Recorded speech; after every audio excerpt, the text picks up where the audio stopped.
I'm so honored and excited to introduce Dr. Ann Paonessa to the podcast. She has just written a book with a friend of the podcast, Dr. Jeff Spears, called Essential Connection Skills K to 6 Strategies for Integrating Social Connection into Core Content. Dr. Paonessa, welcome to the podcast. Thank you so much, Ton. I'm so excited to be here with you and the ML community. So tell us about your book. What was the seed for this book? Oh, this book has been a dream for well over a decade. Multilingual learners have my heart as a teacher. I taught at the elementary level, the middle school level, was a director of multilingual services. And during that time, I had the opportunity to really find what I felt worked for these students, what helped me, and I learned through them. They've been my inspiration, they've been my teachers and guides throughout, and really wanted to share what came out of that experience to help impact the future learning of other multilingual learners. And the seed for the book, it's a few layers. One, uh, back in the day when I tried some innovative strategies, I earned my ESL bilingual endorsement through the Illinois Resource Center. And one of the experiences there, I had a student on my first day teaching middle school. I walk into the classroom. I think I was more nervous than the students. I had never taught middle school before. It was like, who thought this was a good idea? Okay, I'm there. I'm looking at, these faces. And Jose raises his hand in the back. He says, Teacher, I have a question. I said, okay, here we go. He goes, what score do I need on that test? I don't need to be here. I don't need help with English. And I knew right away, and he just looked so dejected. And I've heard you talk about this before. Of course, we were the small windowless room off the cafeteria where all of the other students could see, who was walking in and out for the help, the language help. And in middle school, you want to blend in. You want to be, like your peers. You don't want to stand out. So at that point, I called an audible and knew I had to do something different. I couldn't stick with just the workbooks in front of me and the traditional instruction. I knew we wouldn't make progress if they didn't want to be there. I had to shift that mindset. And so, based on my own experiences, even going back to when I was a Girl Scout and we were able to do service in the community, I just felt so important and so empowered, and it helped me focus on someone else. So, we formed a school day embedded service learning club for our multilingual learners, and they were in grades 6 through 8. And we would come together in a community space like the library. And we decided we would write dear friend letters to senior citizens that were living in senior living centers. And then we also wrote dear hero letters to injured veterans at the Hines Veteran Hospital. And we had veterans come in and talk to the students about what a letter like that might mean to someone so that they could understand the impact that they could have. We talked about what it was like as you're aging. Try and watch a video and turn the volume down. Your ears maybe aren't working as well. Put some Vaseline on glasses and try and walk around. And to think about what if maybe your family lives further away or you don't have as many friends. So we wanted them to realize your letters will have so much impact on these individuals. So that's what we did. I was able to find a corporate sponsor. So all of our students had a t shirt. They were global helpers taking action. They designed the logo. And I still remember to this day asking the kids their shirt sizes and someone saying, oh no, teacher, we can't afford that. I'm like, no, I've got you. Everyone is getting a shirt. And it just fostered that community of us together. And then, having that time where they were talking amongst themselves, they were working on these projects. We would mail the letters out. The Department of Veteran Affairs sent the students a letter thanking them for the letters. We made a copy for everyone, and they just felt so proud. And then at the end of the year, we went to the senior center. That same corporate sponsor provided a beautiful luncheon. And the first year, we had the students perform Readers Theater. We thought, oh, this is great. They're going to connect with the seniors that they've been writing to. It will give them a chance to practice their fluency. They'll be performing. And, best laid plans don't always go as expected. Uh, so they were practicing. We got there, and everyone kind of had some stage fright. And all of a sudden, the scripts went up a little higher up over their faces, and their heads went down, and you couldn't hear. And I hear the senior say, Helen, do you know what they're saying? I can't hear them. So as the teacher, I would jump in and I'd give the synopsis and jump back out.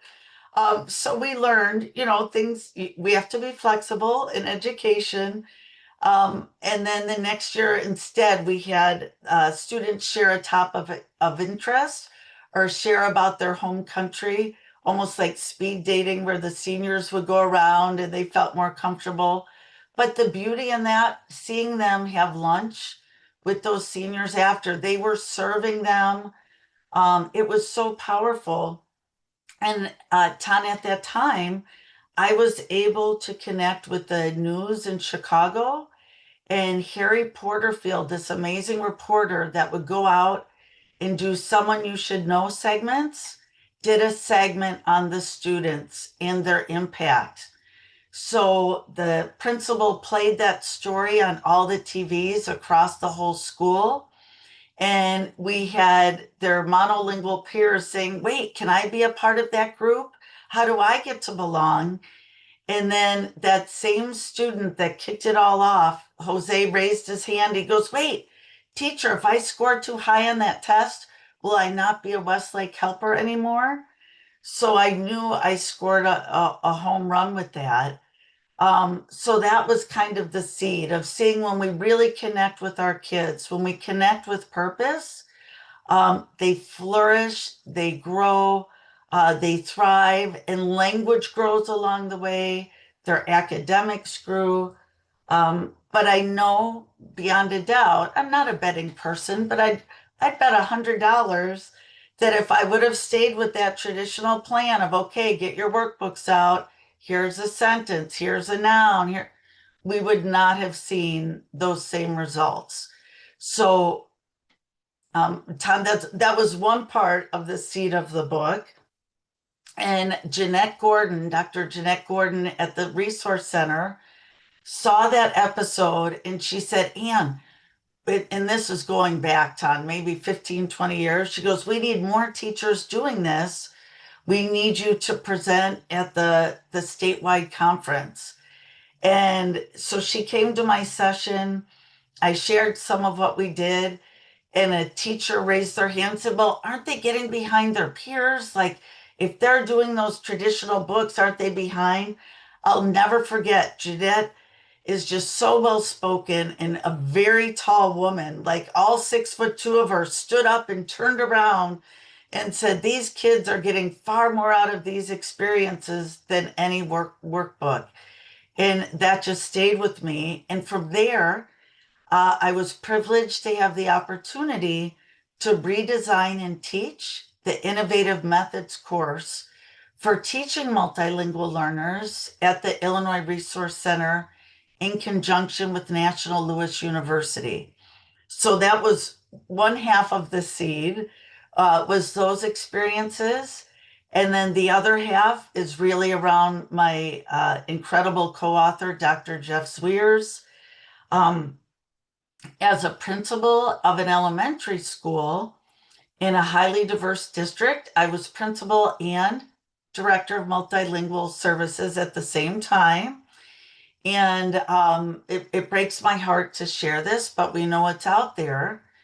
Of the six elementary buildings, ours was the on standardized test. Ours was the lowest performing, and we were told, well, that's okay. They have all the language learners. That's to be expected. And the teachers and I said, no, that how dare you limit our kids or think that's okay? The teachers came to me and said, every year we do something new with the ELA, something new with math. We want to do one thing and we want to do it well. And Ton, I don't know if you've ever seen on Edutopia the School 21 video. Oh my goodness. So I'm giving you homework. How fun is that? And your listeners and viewers, if you haven't seen that, please check that out. It's just incredible. They elevate oracy, that oral academic language, to the same levels as literacy and numeracy. They elevate oracy. And to see these students in this video and how they were able to speak and share their voices and actively listen to each other's, we said, this is what we want. And that's where we landed on one of Dr. Zweer's books, Academic Conversations with Marie Crawford as well.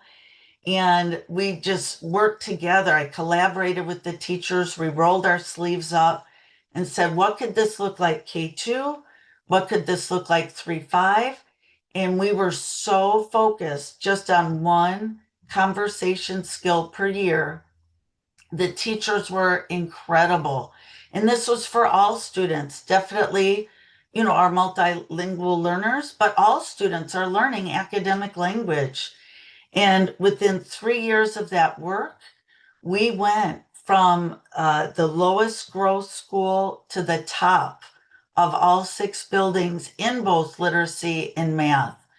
So I saw the power of this work in Dr. Zweer's, just incredible.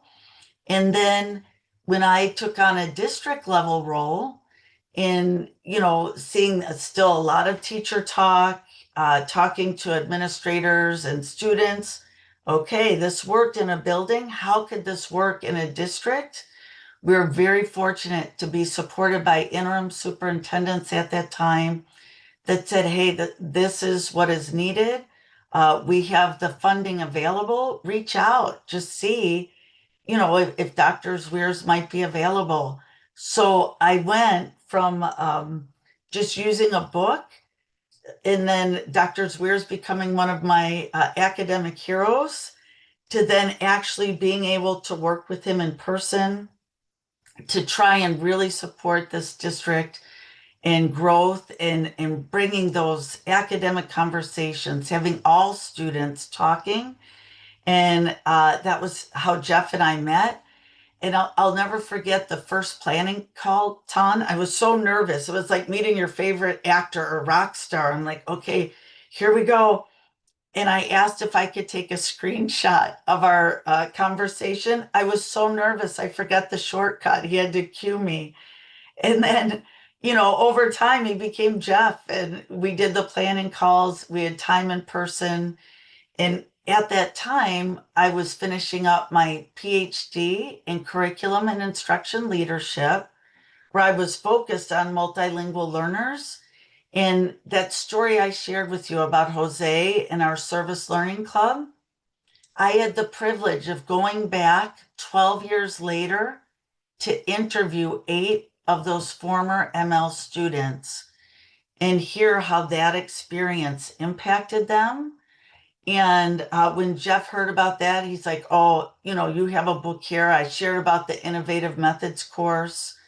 And so that's how that collaboration, and that's how our book, Essential Connection Skills, came about. So those two seeds, and really hoping that people will look at this, because I know that the power of that when it's used with students, those 4 dimensions of connection that I know we'll be talking about.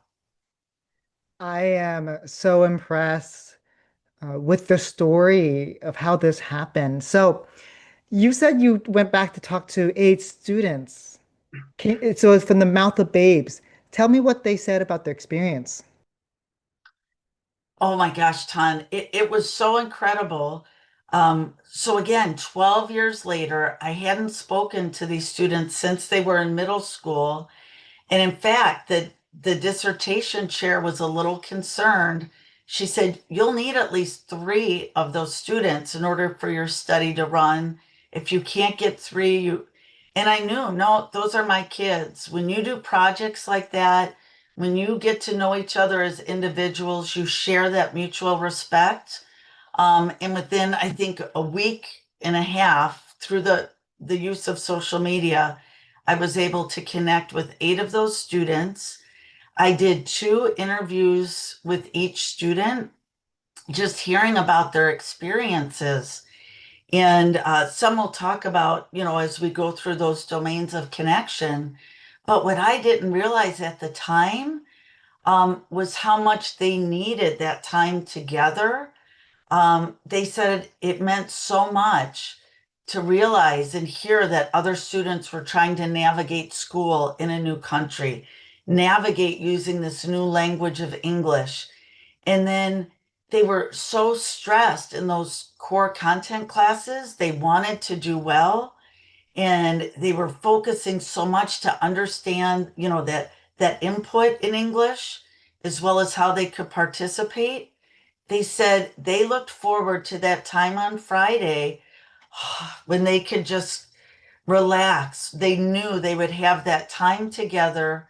They knew they were doing something meaningful, something good for others, but they didn't feel that stress or that anxiety, and they really felt that sense of belonging and being accepted and being valued, that really meant so much to them. And I didn't at the time, I knew it was the right thing to do. And since then, I've looked into the research that affirms that. But at that time, I didn't realize, that component and how meaningful that community would be. And they talked about 12 years later that many of those friendships had connected, that connected through that less structured time together. Those friendships had continued through this day. And Jose, that raised his hand and kicked it all off, is now an architect. He didn't remember raising his hand and asking that question. And here, that was such a pivotal moment for me and really launched my trajectory. Um, but another student, Doris, is now an attorney. And she shared that was her first experience or exposure to service. And when she went on to high school, she joined the service club there. Throughout her time in college, she sought that out. And then, as a young attorney, a law student, she always provided pro bono time, especially to families coming in from other countries that needed that legal support and remembering being in those shoes. But she said that initial opportunity is what sent her on that path of service. And Saad, another student, he is now in medical school studying oncology. And he said again that service and thinking about how he could apply, it's just such a brilliant student and what he wanted to do on his career path, and it was to serve others. So it was just so powerful. And I even had some of the parents jump onto those Zoom interviews and share and thank me as a teacher, but I thank them for sharing their child and shared how much I learned from them as well. And so excited to be able to hear their experiences. And all of them said the same things through the interviews. They wanted to make sure that they could, through their experience, have a better opportunity for those multilingual learners coming behind them, that we could learn through their voices. So some of that is captured here in our book, Essential Connection Skills. But I would really like to do a next book, just elevating their voices even further, maybe including some video interview clips on a QR code because they really do have so much to share. And for schools to be able to systematize some of the things that they shared from their perspectives as former MLs and now as young adults. They have a lot that can improve our systems today. So I hope to have the opportunity to elevate their voices further and to collaborate with them, now as these young adults. It's been just a wonderful journey. So I have a list of questions, but I'm no longer going to follow them because I have so many other questions now that you've just shared. My first question, I think we have to contextualize for teachers. So because your motto, your framework is based upon service learning, let's define service learning and use that example of the letters to the senior citizens as the example of service learning. Sure. So I will say, Tom, I will answer that, but I'm going to add on at the front a little bit first.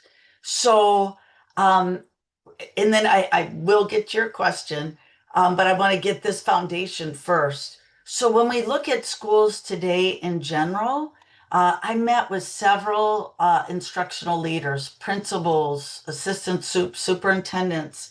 I said, what is it that keeps you up at night? What are those struggles at your school? And so many shared the chronic absenteeism, the disruptive behaviors in classrooms, and they can't be the instructional leaders they want to be because they're supporting teachers with behaviors, the lack of engagement. These are the things that they're struggling with. And within the ML population, there tends to be those higher levels of chronic absenteeism, which should be very telling to us. I hear some people say, oh, kids today, TikTok, they don't have an attention span, they can't learn. Oh no, like we can't look at what's wrong with the kids or what. No, we have to look at ourselves. What is it that we're not doing, or what is it that we're not doing correctly, where our kids aren't feeling connected and they don't want to be there? And when we look at those most successful schools, so that those schools with high levels of performance for all students, those higher attendance rates, the one thing they have in common is high levels of connectedness.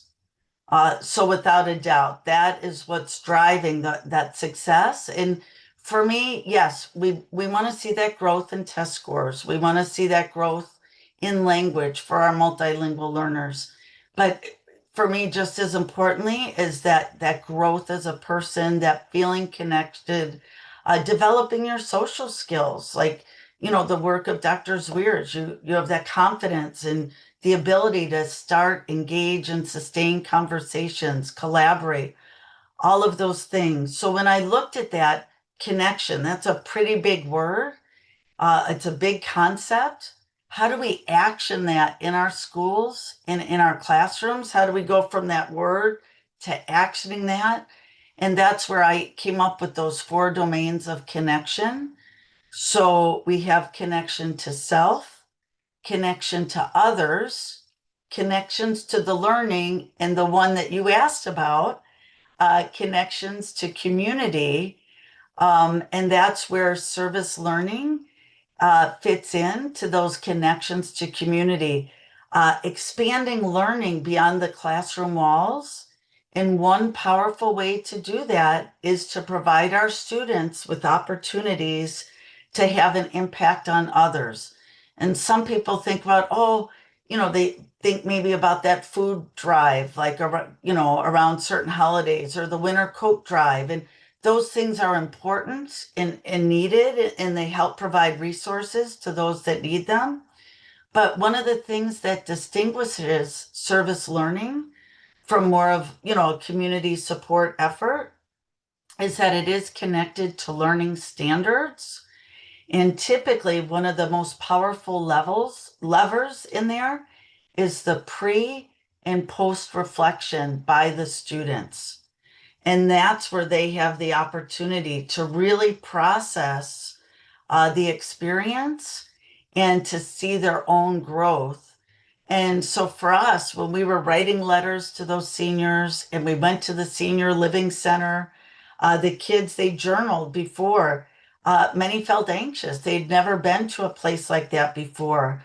They didn't know if they'd know what to say when they were having, lunch with the seniors. There was a lot of stress and anxiety. Will they understand me when I try to use my additional language of English with these individuals? And then to have them go through the experience, and it was connected to learning standards at the time within our English language arts, within our WIDA standards that we were growing.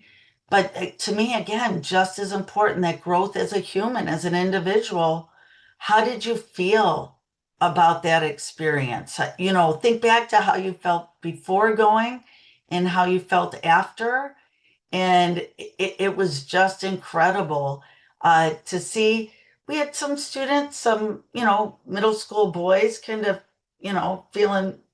feeling their independence and feeling kind of tough. You'd never see an emotion from them. Seeing them serving those seniors, collecting those food trays, sitting down, engaging in conversations. It was like a Hallmark commercial. I'm like trying not to cry over in the corner as I saw the humanity coming out of some of these tough guys. But truly, in reading their reflections and having them talk about it, they shared how empowered they felt. They shared how meaningful it was to be of service to others. And as we heard from several of them 12 years later, that stayed with them, that sense of civic responsibility, of wanting to take that time to make a difference in the world around you. Those seeds were planted there. And when you feel that, when you have that experience, you're going to seek it out. And another reason, Tan, this work is so important. I'm not sure if you've heard of Dr. Vivek Murthy. He's one of my heroes. He is one of the former US Surgeon Generals in the United States, and he has sounded alarm bells. He's identified loneliness and social disconnection as a silent epidemic amongst all different ages, and that it not only impacts mental and emotional health, but physically. We know that in longevity studies, those seniors that aren't as connected, that don't have purpose, their mortality rates are higher. So, in hearing his work, he has a book together, The Healing Power of Human Connection in a Sometimes Lonely World. He talks about the power of service in reaching out and finding those opportunities. And I think another thing that distinguishes that ton is the reciprocity. And I speak Spanish, but I've never been in an immersion environment where I've had to use it for my learning or to navigate in a town. But I always try to put myself in the shoes of the multilingual learners. And, at a time when you're trying to acquire this new language, it's so easy to view yourself in a deficit mindset. Oh, I'll never sound like that with my English. Oh, I can't learn. I'm not as capable of others. And internalizing these negative messages, which couldn't be further from the truth. But in that moment in time, I can imagine how you could feel like that. So to provide these opportunities for our students, there's that reciprocity. They're able to have that impact in the community. And the seniors talked about it too. We touched base with them, and they said, their exposure to some of the younger generation was just through the news. Like, oh, there was an attack on this train station when they tried to steal the Nikes latest shoes off of someone, or oh, this went wrong, or these kids did this, or they're mostly seeing those negative stories. They said spending time with these amazing young people and feeling um, their empathy, their wanting to connect with them and hearing from them and learning about their interests, their journeys to the United States and their goals, it said it really restored our faith in the younger generation. So that fourth domain in our book about connection to community is really encouraging all teachers to seek out these opportunities to build these bridges. As a principal, I remember people saying, "Oh, we need paraprofessionals. We need someone to listen to these students reading one-on-one or practice math facts." Well, just down the road, there's a senior center where people are seeking purpose. So we actually went. I brought teachers with me. We went to a senior center. We shared about what we were looking for. We built a community partnership, and that senior center sent a bus every Friday at 10 o'clock like clockwork. And these seniors would there, Miss Betty would read with this first grade classroom, and these kids would look forward to seeing them. A couple, would come in, people that some former teachers, a former engineer, all different people. And, we need more schools doing this. There are opportunities there, or connecting with a business, providing that early career exposure.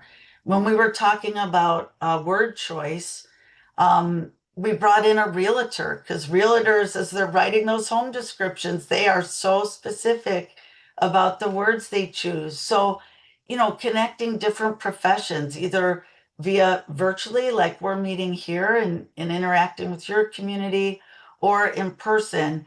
It shows our kids there are adults out there that are interested in you as a young person. They want to see you thrive and do well. And that exposure to other careers can be very impactful, and providing our kids opportunities to apply what they're learning to real world situations, not just a workbook or not just on the Chromebook. That's where the power is. So that's one of our dimensions of connection, Ton, and that's that connection to community. And then there's global opportunities too. There's ways for classrooms to connect with classrooms around the world, putting students together. They could do a project on environmental awareness together. They could do meaningful work together with classmates living in another country. We live at a time where these possibilities are there, and we're there to support people with the planning and enacting of these opportunities. I am so impressed by this your story and all these things that you're able to do. So, can you define service learning? Yes. So service learning is providing an opportunity for your students, and truly it should be collaborative, where you're identifying a problem that exists within either your local community or the broader global community.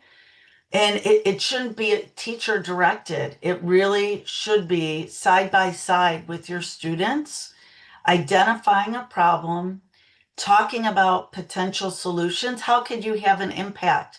What options do we have? What actions can we take that will make a difference?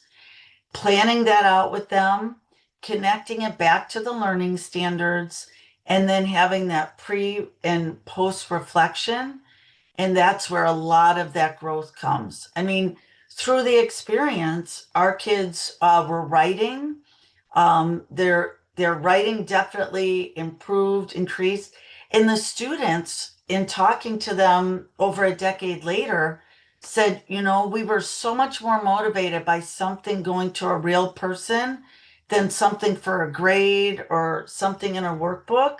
We gave our best. But, seeing that growth, the teacher's responsibility is documenting that connection to the learning standards, being able to provide that evidence, and then providing those opportunities for the students to reflect on the experience. And that's where that individual growth and empowerment comes from, is that reflection. but that planning together, the identification of a problem, the action, the doing it, the pre and post reflection is what service learning is about. And it's so powerful. And it can be small. It doesn't have to be like we did going to the senior center. It could be that letter writing. There's so many possibilities based on your local community. So basically, in a nutshell, service learning gives students a context to apply their learning. They're reading, writing, speaking for a purpose to solve a problem, to learn about a problem in a community, to interview others, to synthesize it. Then they're producing a service, and in that service, they're applying their literacy skills. So really, their literacy skills are then developed because they are transferring it to a real authentic problem.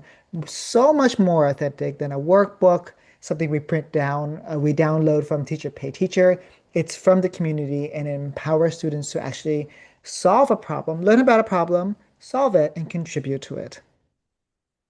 Correct, Ton. And as you captured some of the other skills in there, and we know, and I truly believe it's shifting and changing, and I hope our MLs are not receiving that watered down instruction that historically has happened.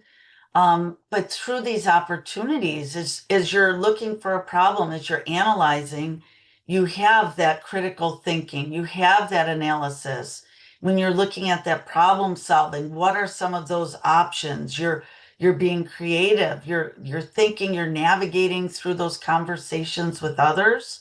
And so there's so many important skills, life skills that are taking place there at a higher level that uh, historically multilingual learners have not always been exposed to. It's been more, oh, you aren't ready for that. You don't have the language to engage in that. So here, you could do this or go on this program. Well, the rest of us do this planning. These need to be inclusive experiences where everyone is involved. And in my specific situation, it was, um, all multilingual learners. And then, as I shared with you, when that news story was shared, we had other students wanting to join, which was incredible. Like, our multilingual learners were the leaders, they were the ones with the power in that, and others wanted to join along that journey with them. And we have those opportunities out there. You could add that in to what you're currently doing. It doesn't take away, it enhances. And in at the time, I can so easily recall the students' growth. And I had an opportunity to meet one of my other educational heroes, Dr. Stephen Krashen. I met him at a conference. So Tanya and I were talking. I have a martial arts background. I had owned and operated a school 12 years and had practiced. Well, being a fan of Dr. Krashen's, I read and saw he had earned a black belt in Taekwondo. So during a break at a conference, I went and talked to him and I said, Dr. Krashen, could you tell me more about when you earned your black belt? And he looked at me. And when I shared why, we connected and we had a great conversation and stayed in touch after that. And it was during this time, and I did write an article in Language Magazine about that at the time, encouraging others to seek these opportunities for multilingual learners. And I just have an update. It came out in August of this year in Language Magazine, sharing some of those reflections. But at the time when I was writing that initial article, one of the things I thought was, well, it's that frequency of language. It's the amount of time they're able to spend immersed in English and working together and collaborating. But Dr. Krashen pointed out, yes, to an extent, but he said what was much more powerful was that these students found the work meaningful. And because that work was meaningful, they were focused on that task at hand.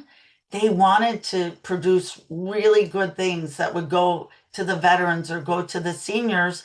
They weren't focused on the language so that, they were focused on the tasks So that lowered that effective filter. They weren't, what if I don't say it right? Or what if I'm not sure what word that they weren't focused on the language production. They were focused on achieving the task. And it was through that their language could really grow and flourish. And I saw that. And that carried over into their other academic classrooms. They shared, I grew in confidence. Before, I might not share in a class where I was one of three or four multilingual learners, but I felt more confident to share. I became more engaged. I felt more confident talking to other non-ML students. So again, there's so much power when we embed this connected, driven, research-based strategies into our instruction. So, my next question before we get to the other dimensions of self, others, and learning, how did you create the system of and the buy-in of getting the school? I remember working in New Orleans and I wanted to take my students to the lot to they were in, to the borders. At that time, there was borders, and it was 3 blocks away. And the principal said, no, because we are a correction school, quote unquote, that's what it was called. And so we have to prove to the superintendent that every minute is used as instructional time. So a field trip to Borders where kids are buying books is not okay. So how did you get buy-in from the school, and then how did you systematize it? You mentioned something about Friday afternoon. So was the service learning only on Fridays? Was it every day? Like how did that work out? Okay, that's a great question, Ton. And I was very fortunate at the time, and I know this is not the case for everyone, but the principals, the admin team really didn't know much about multilingual learners. And again, I had owned my own business 12 and a half years, the martial arts school. So, I he had some confidence, let's say, so I came in and said, okay, here's what we're going to do. And it was actually during the school day. So we met Friday mornings um, was when we did that. I didn't want it after school because we know so many of our multilingual learners are caring for younger siblings or families maybe don't have that trust in what might happen with their students after their children after school. So it was so important to me to build it into the school day, and we did some other amazing projects. But again, even if it, let's just say, left at the letter writing, and then we could have connected via Zoom, it still would have been powerful. But I think so. A few things. I know not everyone is in that situation. And that's where in our book, Essential Connection Skills, I include, and Jeff and I include the research base so that you can say to your administrator, well, here's what is proven when these strategies are included. Here's the time I want to use it. Here's how it connects directly to our learning standards so that you have that power behind you. This is what is best practice. I would also encourage teachers to connect if they have, and not all districts or programs have, a director of multilingual services. But, hopefully connecting with that person as your advocate when you again share the research, share the impact, and how it will connect into what you're doing. That's where you tend to have that buy-in. Um, so I would encourage that. But on the flip side, Ton, I could tell you when I was either, a principal at an elementary, middle school level, when I was director of multilingual services, or assistant superintendent, and I would give teachers, I would encourage them to add in these opportunities. Several just felt stuck and didn't know how. Even as the administrator, when I was encouraging or providing those opportunities, and that again was another seed to the book. Like, okay, we want to provide that roadmap to layering in these opportunities that don't take away from instruction, but add. and adds so many dimensions. And for me, it's so funny. I love to organize things. So you'll see a lot of tables within the books with icons. I understand how busy teachers are and the number of demands that they face. Jeff and I were committed to providing something that would be easily implemented. So in the book, you'll see at the beginning of each chapter the what, why, how, just the nutshell. And then every strategy, there's a table with icons, almost like a recipe book, just to make it as easy as possible to provide those easy entry points, where it's not just heavy text driven. And again, we provide the research in there, so you're armed to go to an administrator as needed, to justify layering these connections in. So hopefully they find that helpful. But even in that, the tone of the book is very conversational. There's some pop culture references. You'll see a reference to the movie Ferris Bueller's Day Out. I give a shout out to my golf teacher. I give my friend Gina a hard time about not liking a certain band. So we really wanted it to feel conversational and not overwhelming. We know how busy people are, but these dimensions of connection are too important not to have in our schools. So we wanted to make it very accessible. Well, in our 8 minutes left, tell us where would you like to go to talk about self, others, or learning?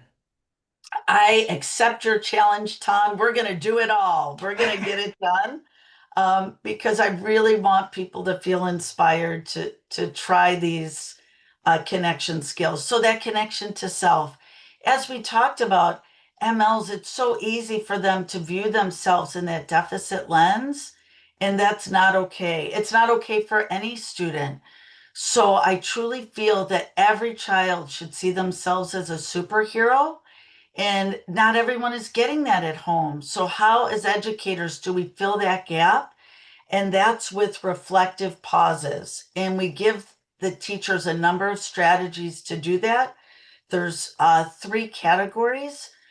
First is personal pauses, where they identify strengths, interests, goals, dreams.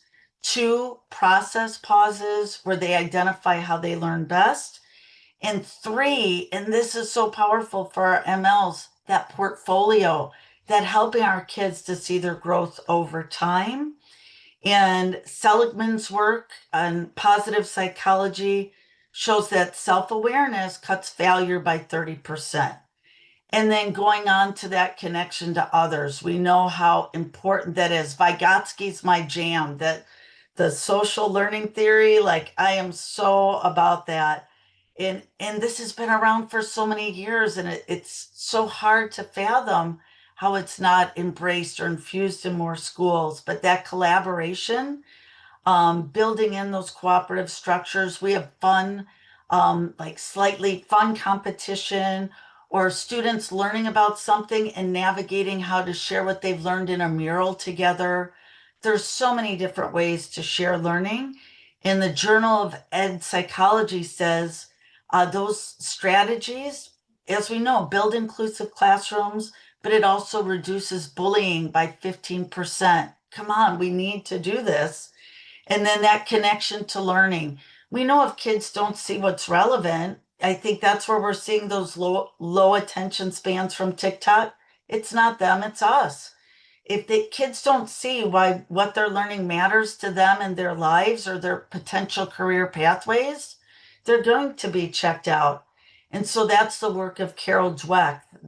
That relevance, linking lessons to life or careers doubles engagements in our students, and our kids will persist longer because it clicks.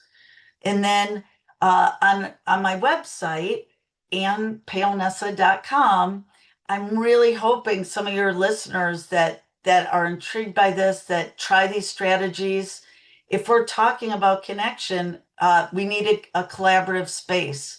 So there's a space on the website for teachers to share when and how they're using these strategies.